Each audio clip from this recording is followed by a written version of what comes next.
say, Elon keeps launching his rockets. So where are they going? Into the water, mate. Into that, they go like that and they go back down. And it's all like these people, Elon, and I don't want to go too mad on camera. Like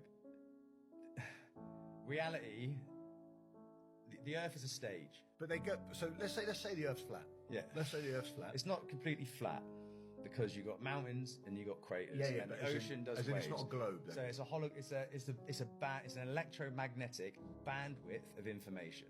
So everything operates as electromagnetism, as radio frequency.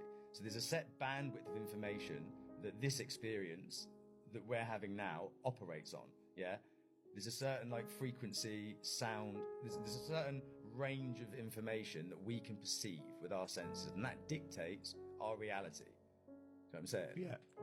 So let's say I'm drawing here, just focus. See if I'm a visual person. Yeah, cool. Let's say it's. So what are we talking? Is it a square? Is it a rectangle? It doesn't exist objectively.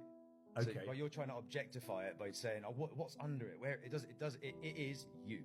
It's like it's being projected. You know what I mean? Like it's a holographic construct that builds itself as we interact with it. Okay, so it doesn't exist objectively. So the only objective is truth. You don't think that the Antarctic's an ice wall around the outside? I don't know. Could be a shoreline. Could be. I've never been there. Don't know. And all you go. That's the general theory of the kind of flat Earth theory, isn't it? That it's flat. Yeah. There's an Antarctic ice wall. I look on YouTube. I'm not trying to adopt any set direct theory. I'm trying to build an understanding of reality based on what I know to be true and what I can observe and what seems likely. So my take on it, like if you want to get on a mad one, I think it's likely. It's a divine being of sorts, like an organism. Yeah. Mm-hmm. So heaven, hell is the heel, and then earth and heart are anagrams of each other.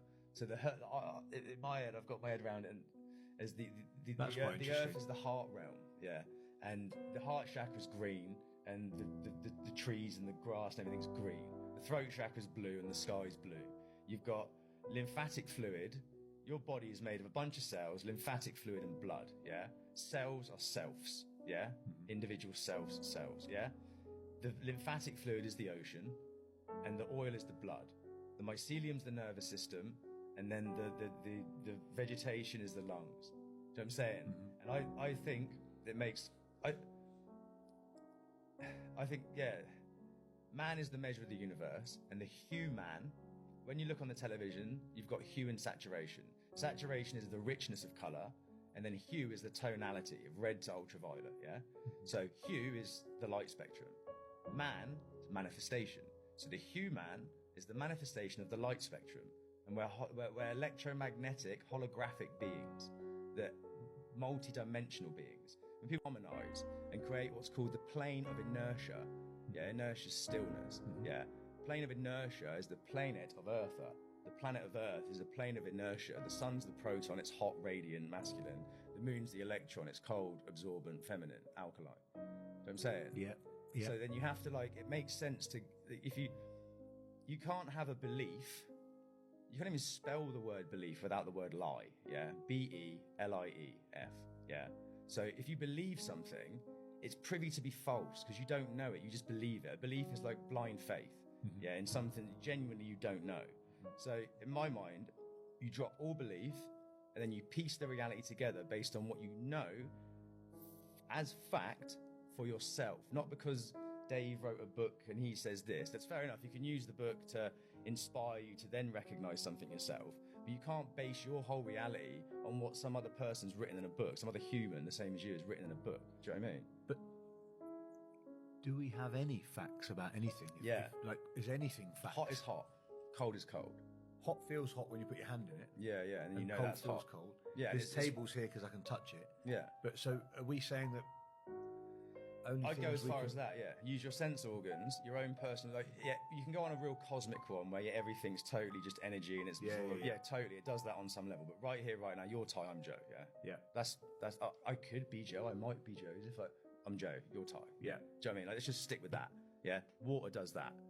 Any body of liquid you've ever come into contact with, larger than its surface area, must be contained, always finds its level. Fact. You agree? Yeah. It's a fact. So if I put a drip of water on this table, Yes, in normal terms, like in a bathtub, in a cup, every term, every ink, oil, any liquid you've ever come into contact with your whole life has always, if it's larger than its surface area, been contained and will always find its level. Yeah. If it's smaller than the surface area, it will stay in one. If it's on a flat surface, it will stay in one space, bound by its own surface tension. Yeah. If it's on a curved surface, it will roll off. Fact. Yes. Yeah. Except if there's gravity. Yeah, but so what they've done to you there is they've got you to disregard your sense organs and what you know to be true in favour of this ideology. Do you know what I'm saying? What are the chances, honestly, that every single body of water, liquid, or any liquid, let's say, conforms to a set group of metrics? Yeah, always does those things. Yeah. What are the chances that the biggest body of liquid you've ever come into contact with, i.e. the ocean, somehow now operates in complete opposition to those metrics? What are the chances, Ty? Well, and we've been programmed. I only know what I've been taught, right? Exactly. So, and who taught us it? School. And scientists. Who pays for the curriculum? The government. Who pays for the government? So I'm saying there's an elite ruling class of people that run the show. Yeah, we agree. Yeah. Yeah. So they educated you and me to disregard our sense organs in favour of what they told us, and we now live in a reality that it's actually laughable. It's actually laughable. I get that the water argument. I get it. Like if I move this cup now, no matter if we filled this room up, it would have to be contained within this room. Once it's full, it will level. Has to do it. Yeah. It always levels. Always. Hence the spirit level. Exactly. Thank you. Hence the word sea level, not sea curve, sea sphere, sea level. Horizon is horizontal, isn't it? And horizontal is a sideways plane, isn't it? Normally. Yeah. You've heard them talk about the spiritual plane and the earthly plane, and the word planet is plane et. Define the word plane in the dictionary. What's it mean? Flat. I'd imagine. I've not looked at it, but I imagine the word flat's in there. So you ever gone on holiday in an aeroplane? Yeah. You know what I'm saying? Not an aerosphere or an aerocurve. Do you know what I mean? If the guy goes up or down, your ears pop, don't they? But if you're ever in Australia for 25 hours, sat, totally flat. If you were going across a fucking sphere, you'd be gaining altitude and would have to dip the nose every... The beginning of the study of magnetism can be traced back to Egypt. Also, we find the Greeks used it, and among the Greeks and early Egyptians, we have the first understanding of the nature of magnetism. It was used principally in healing. It was well known to Pythagoras, who gave us considerable information on the subject, which was promptly forgotten by everybody else. Then we have little knowledge of it, except through the Arabs. The Chinese were aware of it because of the discovery of the mariner's compass. But for the most part, it was neglected until the 17th century, when it became involved in the story of Rosicrucianism. The alchemists, the Rosicrucians, and the Hermetists all were unfolding phases of magnetic theory. Then we come down a little later, and we come upon a curious instrument, Mesmer's magnetic tub. This was a kind of tank in which many people put their feet at the same time and held hands and created a battery out of the water in the tank. Incidentally, the magnetic theory is based upon a very simple fact, namely that what we call empty air is not empty at all. It is the most profoundly used all the elements that we know anything about. We all live within air and have our being, and we know that if air fails, we die. But what we do not realize is that air is not just some oxygen or helium or something of this nature. Air is something in itself. It is a substance of itself. It is a substance so real and so important that it's almost impossible to estimate it. It is a tremendous field of magnetic energy. The atmosphere carries the magnetism of the sun. The study of the magnetic powers of the sun will be more or less clearly understood by the study of the seasons. Winter, summer, spring, and these things have all to do with a magnetic factor in the air. And we think of it only as in trying to explain it as a physical astronomical phenomena, since as the rotation and revolutions of the sun and planets. But each of these planets is a field of magnetic energy. And this energy comes to us through what we call air. One thing we have learned from television is that air transmits. We know, for instance, that we can have all kinds of programs on the air at the same time. And they can come from all directions. And they can overlap and interlap. But each one will remain separately identified as though it was moving in a channel or circuit of its own. Something went through was vibration. And this vibration in the magnetic field can be divided into an infinite complexity of separate emanations. In other words, if we had 1,000 different channels, they could be differentiated in the magnetic field so that each one would be broadcast correctly and properly for whatever it is. Thus we realize there's something out there besides air, something besides helium and oxygen, something besides the ordinary factors we take into consideration scientifically. We are in the presence of a mysterious agent, an agent that is part of everything that we are. Now, studying magnetism as it comes into the human body, we discover along with Kilda that each human body is surrounded by an etheric or energy field. This energy field is sometimes referred to as an aura, but it is not the true aura that we think of in metaphysics. This magnetic field is an area of energy. This area of energy forms an egg-like atmospheric sheath around the physical body, usually extending 3 to 5 feet from it in each direction. This energy field is the basis of virtue, because this energy field depends for its reality, its serviceability, and its protecting power to move emotion, thought, and the attitudes of the person around which this magnetic field is gathered. In other words, the individual, if they are normal, if mentally, emotionally, and physically, they are keeping the rules, this magnetic field forms a tremendous protection. It is normal, it is healthy, it is constantly able to handle infections and all kinds of difficulties. It will help to heal wounds.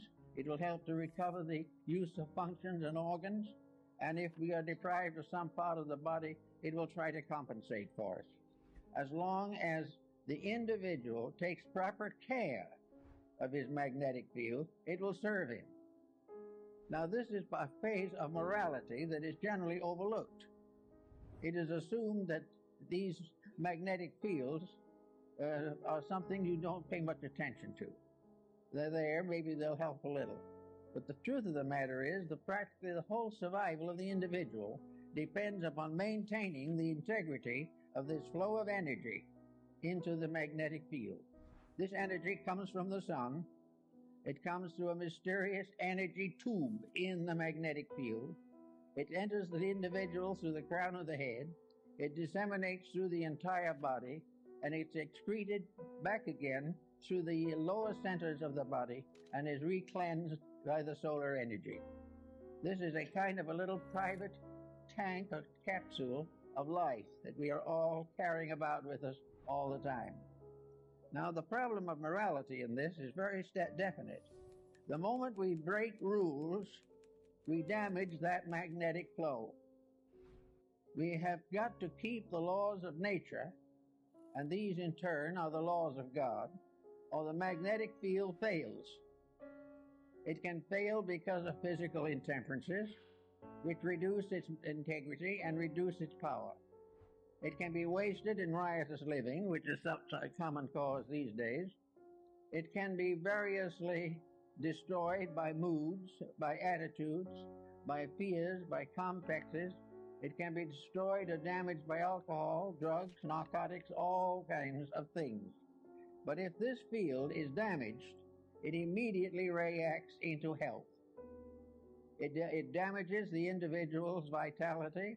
It makes him more easily subject to contagions and infections, and it definitely shortens the life expectancy. Now, we think of the magnetic field as surrounding the entire structure of the body, as Kilner shows in his work on the human atmosphere, and Babbitt also in his... You can suddenly see how the human voice has potential to create infinitely. That with our voice, we have the potential to create everything and anything we can imagine. Everything in creation spins and vibrates. Everything has its own prime resonance frequency. Everything. Sound is the source of all creation. Sound and resonance is responsible for everything. It is the breath of the Creator, the prime resonance frequency, and the source code for everything in creation, including our DNA. Check out Dan Winter's work on that as well, how cymatics and sound helps to form and shape our DNA and the structure of our DNA based on the cymatics. And that word cymatics, it comes from Hans Jenny in the 50s and 60s, the brilliant work that he did and showed us how sound and resonance is responsible for everything in creation. This is the most basic fundamental demonstration how sound and resonance manifests into physical form. And I just cannot get enough of it. I can watch it millions of times. Every frequency has its own specific shape, a prime resonance frequency. Are you only looking at a two-dimensional representation of a three-dimensional effect?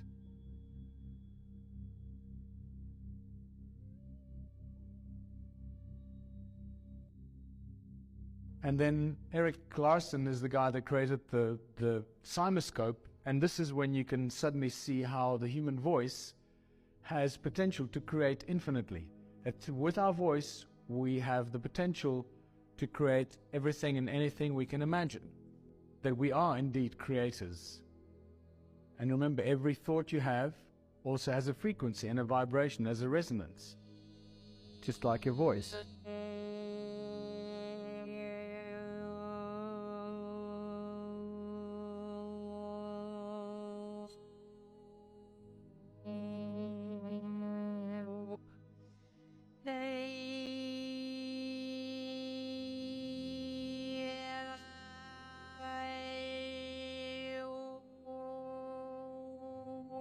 Can you see it's got a slight toroidal feel to it? Actually, the shape manifests in a toroidal shape.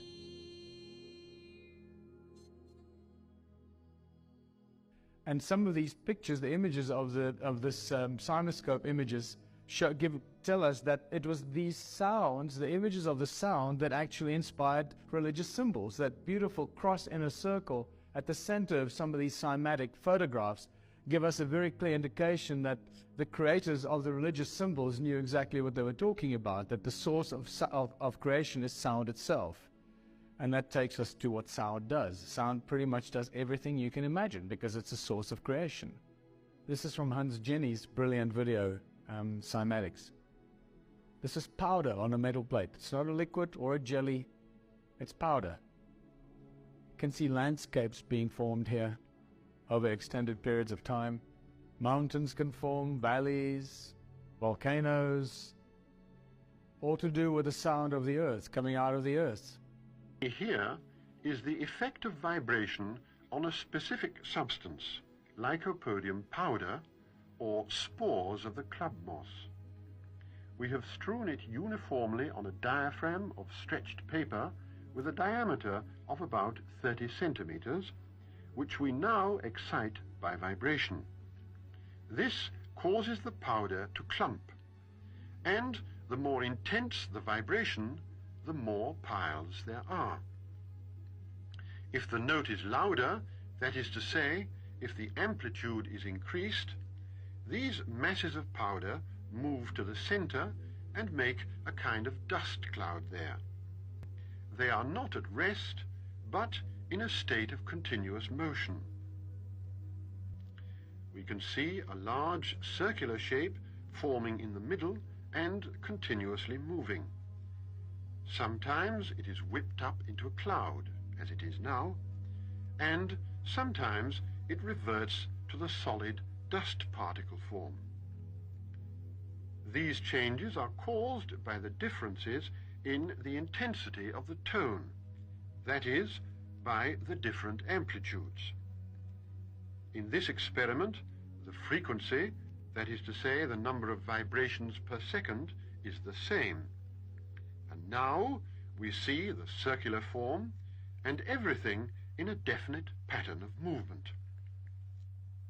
So the original people of Australia have a creation story that says time began when the supernatural beings awoke and broke through the surface of the earth. So imagine the surface of the earth being something like this, that metal plate being the surface of the earth, and the supernatural beings broke through the surface of the earth, and they created the surface of the earth with 3 sacred songs.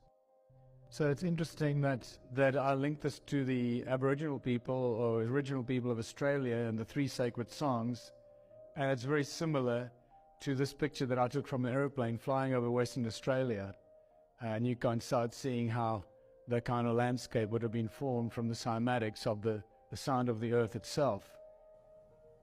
Ancient civilizations understood sound and frequency, and they used it for everything. They used it as a tool, and they also used it to control and manipulate humanity. This is nothing new.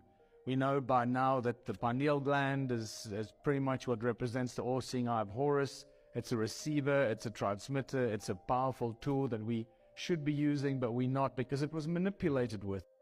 The medicine wheel is a cross in a circle that represents sound, that primordial source of sound, that shows that the Native American healers knew that sound could cure and could heal.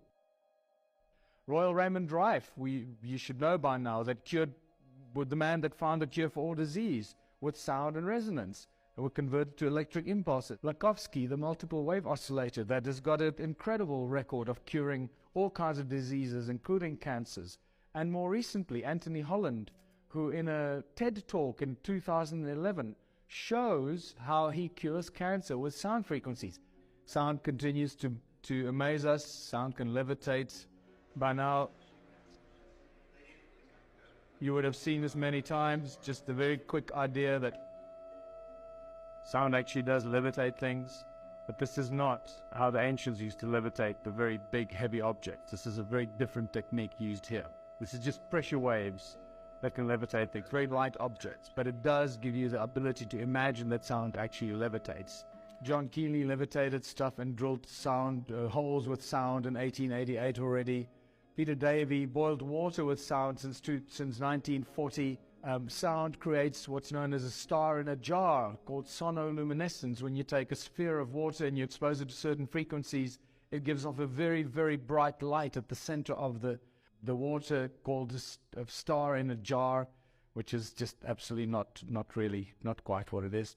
And sound creates hurricanes. There are 2 guys in 2003 that lodged a patent to create hurricanes, believe it or not. Luc Montagnier, 2011, spontaneously generated DNA in water with sound frequencies. This is just spectacular stuff, right? So now you can see how we can manifest things. We become creators and can manifest anything with sound. I guess this is probably one of the best descriptions of the nature of our reality and around us. The fractal, multidimensional, toroidal nature of reality. That's a mouthful. This is what a complete and balanced toroidal magnetic field looks like. And what it does, it has an accretion disk in the middle. There you can see that yellow accretion disk. That's the center of the magnetic field. Whichever way you turn it, it's the same. As above, so below. We start to understand some of these basic fundamentals of creation, all coming from the breath of God, the breath of the Creator, the words that we utter. Everything that we say and create has the same effect, creating these complete, perfect magnetic fields. This is some of the most beautiful new work, being able to actually see what a magnetic field looks like through the Faro lens. This is quite a new discovery, only about 10 years old. Now we can actually see what magnetic fields look like. This is when you look at a torus.